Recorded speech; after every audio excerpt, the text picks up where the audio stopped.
saja tak boleh, bahkan hukum dia haram. Tadi kan kita dah belajar orang yang sengaja tinggal solat, haram solat sunat. Tapi kalau dia nak juga solat sunat, macam mana nak buat Ustazah? Boleh. Bayar hutang dulu, dah siap, barulah buat qabliyah, solat zuhur, solat badiah. Ini kaedah yang betul. Jelas tak sampai sekarang? Okey, jelas tak? Masya Allah, tabarakallah. Jelas Terima kasih, Masya Allah. Lagi, siapa lagi? Oh ya, untuk orang yang tak sengaja tinggal solat, boleh ke? Yang tak sengaja tinggal solat, boleh ke nak mulakan dengan solat sunat? Boleh. Okey, jawapan dia, hukum dia harus. Harus tu maksudnya apa? Dia nak mula dengan solat sunat dulu pun boleh, nak mula dengan qada subuh dulu pun boleh, tak ada masalah. Alright, jelas. Okey, satu lagi saya nak kongsikan dekat sini, orang yang sengaja tinggal solat kemudian dia qada dalam keadaan tak ada ilmu. Agak-agak berapakah jumlah dosa yang terkumpul? Siapa nak tahu, tolong komen nak tahu. 500 mata yang memandang, bantu saya tekan lagi button share, bantu saya tap screen, boleh? Baik, orang yang sengaja tinggal solat. Dosa yang pertama bila mana dia sengaja tinggal solat. Dosa yang kedua bila mana dia tangguh qada sehingga zuhur. Dan dosa yang ketiga bila mana dia tak ikut tertib. Sepatutnya kena subuh dulu tapi dia buat zuhur dulu. Walaupun solat zuhur ini tadi sah, dia tetap dapat dosa yang ketiga. Kerana apa? Kerana dia meninggalkannya wajib. Wajib apa? Wajib tertib. Dan yang seterusnya. Okey? Seterusnya apa? Yang seterusnya dosa yang keempat dekat mana? Ui, banyaknya dia melompat-lompat kat situ. Habak mai Ustazah, nak habak lah ni. Okey, yang seterusnya dosa yang keempat bila mana dia utamakan solat sunat berbanding solat yang wajib. Okey, makanya tuan-tuan, ibu-ibu, ayah, okey, kena utamakan yang wajib dulu baru buat yang sunat. Kalau tak, kita dapat dosa dekat sini. Kenapa buat perkara yang haram? Yang haram ni bukan solat. Solat ni semuanya sah. Tapi yang haram tu apa? Perbuatan. Perbuatan yang mana? Perbuatan yang utamakan solat sunat berbanding solat yang wajib. Siapa yang dah faham, tolong komen faham. Siapa jelas, tolong komen jelas. Okey, yang dah jelas, tolong komen Alhamdulillah. Boleh ke? 423 mata yang memandang. Bantulah saya tekan lagi button share. Cukupkan 100 button share saya. Baru 56 je. Okey, cukupkan 100. Saya nak teruskan lagi ni. Siapa yang dikatakan sengaja, siapa yang dikatakan tak sengaja tinggal solat. Setuju tak? Saya kata kalau kita selama ni tinggal solat, kita tak tahu pun kita ni tergolong dalam golongan mana. Asal tinggalkan solat, kita kata alamak, dah terlepas waktu solat. Tak apalah, nanti saya qada. Bila dah jadi solat qada, kita kata oh tak apalah, solat qada ni boleh buat bila-bila. Betul? Berdosa je. Okey, jadi saya nak teruskan lagi dengan tajuk uzur solat. Dalam tajuk uzur solat, kita nak tahu siapa yang dikatakan sengaja, siapa yang dikatakan tak sengaja tinggal solat. Boleh? Okey, dalam uzur solat ni kita bukan nak cerita pasal orang uzur. Kita bukan nak cerita pasal wanita yang datang haid. Kita bukan juga nak cerita tentang wanita yang uzur ke orang sakit, bukan. Dia cuma ada dua je dalam uzur solat ni. Boleh? Uzur solat dia ada dua. Yang pertama orang yang lupa nak solat. Yang kedua orang yang tidur sehingga dia terlepas waktu solat. Okey, lupa terbahagi kepada dua, tidur pun terbahagi kepada dua. Okey, dengar betul-betul.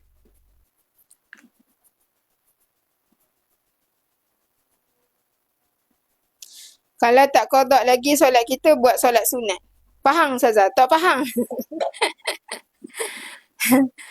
Kena qada dululah asuhan nisah. Okey, awak qada dulu solat, barulah buat solat-solat sunat. Kena utamakan yang wajib berbanding yang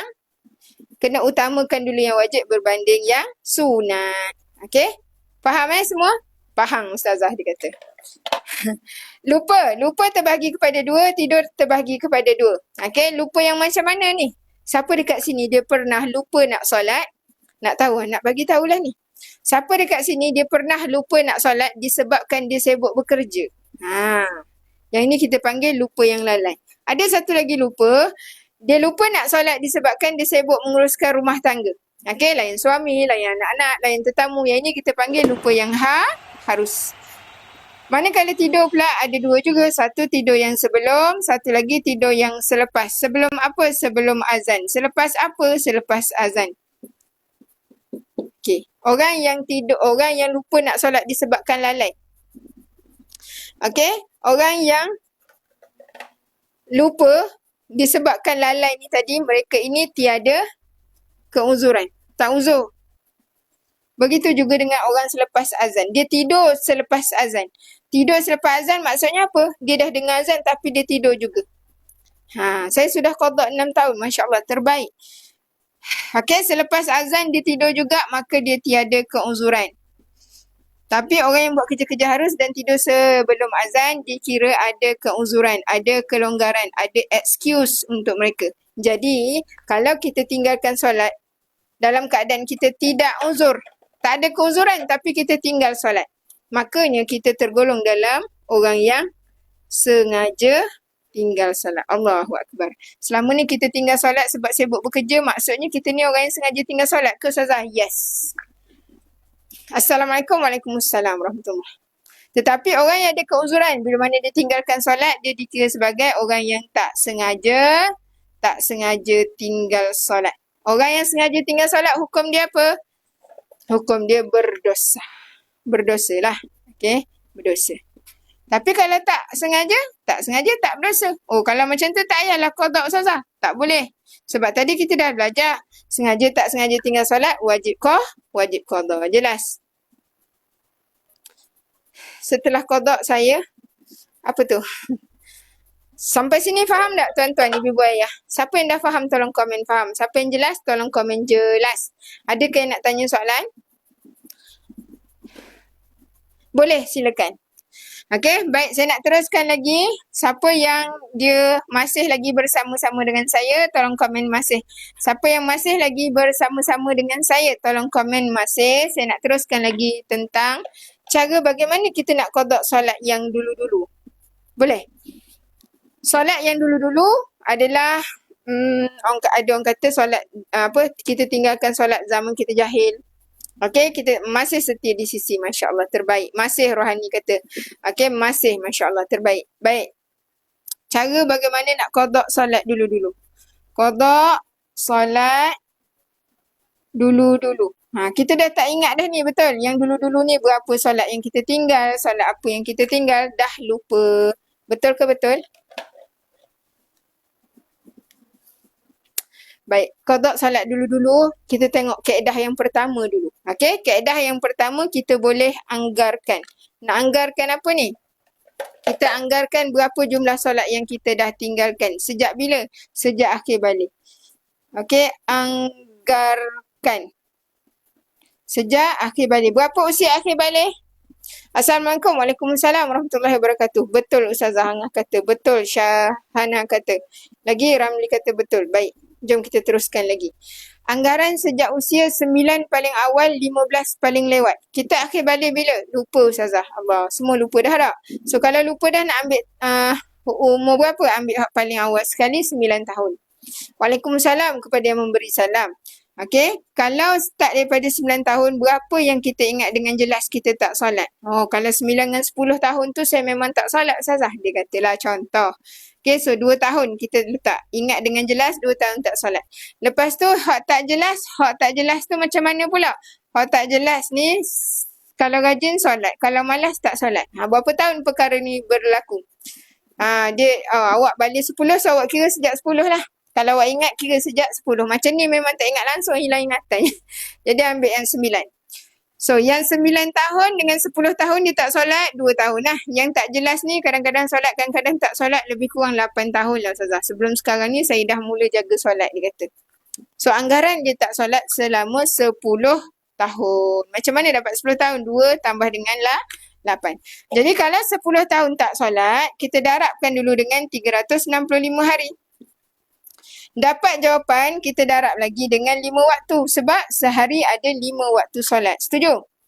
Makanya, kalau kita dah darab 10 dengan 365, didarabkan lagi dengan 5 waktu, kita akan dapat 18,250 jumlah solat. Siapa kata banyak? Komen banyak. Saya duduk kejap Siapa kata banyak? Komen banyak. Boleh tak, tuan-tuan?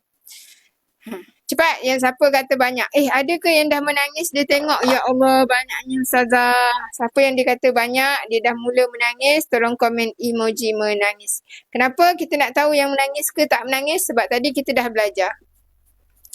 Kita belajar orang yang nak bertaubat dia kena menyesal. So saya berhusnuzon. Siapa yang dah mula menangis, saya anggap dia dah menyesali perbuatan lah.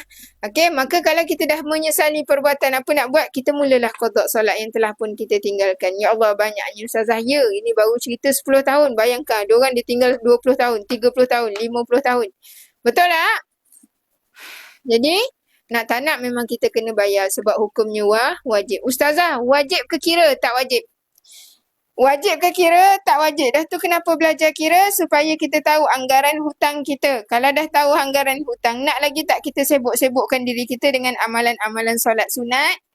Bukanlah tak boleh. Tapi kita kena tahu yang mana nak diutamakan. Nampak tak? Kalau ajar menjemput sebelum sempat nak habis, itu kita serah kepada Allah lah. Kerja kita apa? Kerja kita qada sahaja. Okey, qada sahaja. Dah 10 tahun qada Ustazah. Masya Allah, terbaik. Alright, so ada yang tanya Ustazah, kalau saya tak mampu nak qada banyak-banyak setiap hari, apa nak buat? Ustazah, saya tak kira berapa banyak qada, saya qada selagi terdaya. Ya, betul. Kalau tak mampu nak qada banyak-banyak, apa nak buat? Kata ulama, kita guna sahaja kaedah yang kedua. Kaedah yang kedua macam mana? Penuhkan masa dengan qada. Penuhkan masa dengan qada. Macam siapa ni cakap tadi? Saya tak ingat nama. Macam K. Okey, macam K cakap tu, begitulah kaedahnya. Okey. Penuhkan masa kita dengan qada. Maksudnya apa? Katakanlah kita dah buat solat fardu subuh, fardu zuhur, fardu asar, fardu maghrib, fardu isyak. Setiap kali kita siap solat fardu, kita pergi qada. Qada subuh, qada zuhur, qada asar, qada maghrib, qada isyak kita tadi. Buatlah satu waktu sampai bila? Sampailah kita mati. Jelas tak sampai sini? Ya, buat dia macam tu. Okey, ada orang dia tak mampu Ustazah. Kalau saya tak mampu nak qada satu-satu macam ni, saya buat sekaligus boleh? Boleh juga. Sekaligus waktu bila? Waktu tahajud. Sekaligus waktu bila? Waktu duha. Tak ada masalah. Okey, yang penting solat dulu-dulu kita harus qada. Okey, tak boleh tinggal. Wajib qada, bukan harus. Wajib qada, tak boleh tinggal. Sangat jelas. Masya-Allah, alhamdulillah.